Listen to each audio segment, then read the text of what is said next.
Hello everyone. In this video we're going to look at an overview of the debt service coverage ratio and understand how your bank looks at your financial statements. First, we want to look at why a debt service coverage ratio is used. Bankers need a way to measure a company's performance in a way that assures them that the company makes enough money to pay its debts. Net income alone doesn't accomplish this. Also, this measure needs to be able to be applied regardless of industry. A debt service coverage ratio accomplishes this. Looking at historical and forecasted debt service coverage ratios measures the risk of the company and allows the bank to compare it to the internal risk tolerance.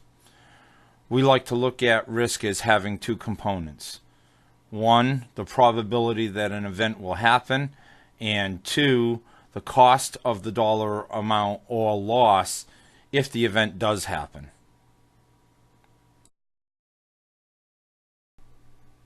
Now, let's look at the definition of a debt service coverage ratio.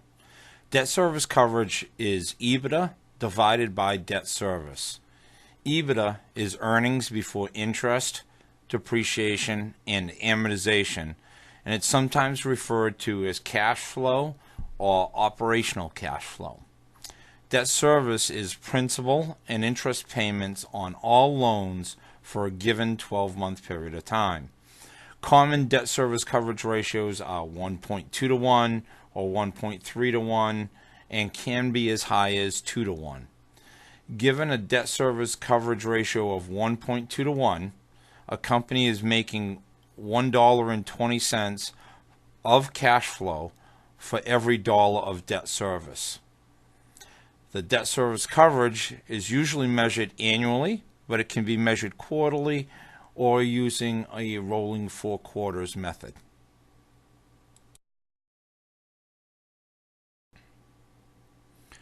Let's now look at a sample computation of Ebitda. We start with a net income of $400,000, add back interest expense because this is a component of debt service, add back depreciation and amortization because these are non-cash expense items, and we arrive at our Ebitda or cash flow of $625,000. Be aware that these computations can vary and are dictated by your loan documents. Some variations to this computation include subtracting distributions and subtracting unfunded capital expenditures.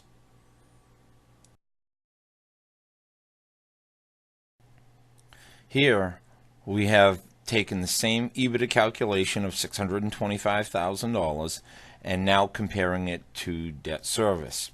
If the company has 4 term loans with annual debt service as indicated by the debt service schedule here, the annual debt service totals $437,000. So the debt service coverage ratio is the Ebitda of $625,000 compared to the debt service of $437,000, or a ratio of 1.43 to 1. This means that the company generated 43% more cash flow from operations than was needed to service debt.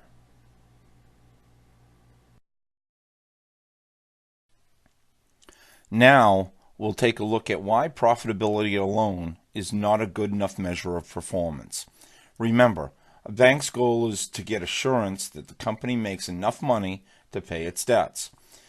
In this example, Company A has the net income, Ebitda, and debt service as we described in our earlier examples. Company B has the same net income and debt service as Company A, but the Ebitda is different because the depreciation and amortization deductions in arriving at net income are different. So Company B has a net income of $400,000 but only has an Ebitda or cash flow of $495,000. When you compare this to the debt service of $437,000, the debt service coverage is only 1.13 to 1. If Company B had a debt service coverage requirement of 1.2 to 1 or better in its loan documents, the company would be in default. And a default in debt service coverage is no different than a default in payment. So as you can see, two identical companies with the same net income and the same debt service do not produce the same Ebitda or debt service coverage ratio.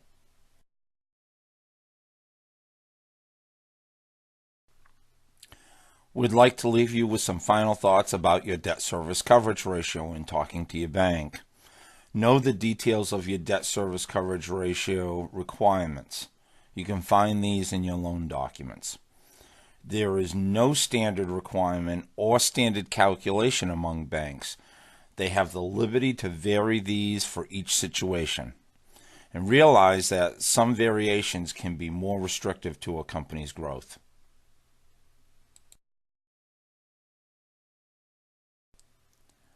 The best way to manage your banking relationship is to be proactive. Know your debt service coverage history better than your lender. Also know your debt service coverage ratio on all forecasted and budgeted information that you submit to the bank. Be aware that a good debt service coverage ratio doesn't mean that you have enough cash. Some common causes of a decrease in cash that don't affect Ebitda and debt service coverage ratio are increases in accounts receivable, increases in inventory, and decreases in accounts payable. The inverse can also happen. You can have enough cash because of decreases in accounts receivable and inventory or an increase in accounts payable and still be failing your debt service coverage ratio.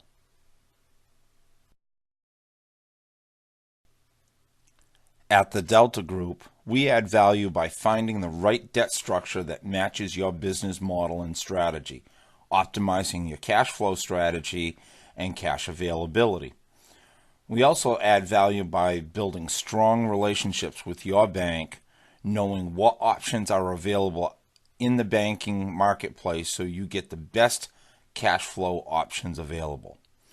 We do this by knowing your company's debt service coverage history and forecast, as well as the bank's sensitivity to your business model, strategy, and the effects on debt service coverage.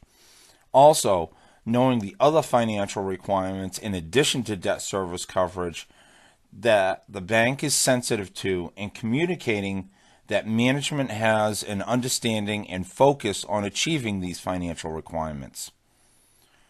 Transparency is also important, showing and explaining to the bank the math behind your business model and strategy and how it affects the debt service coverage and other financial requirements, as well as the effect on the bank's perception of risk. It's all about value and bringing discipline to your vision.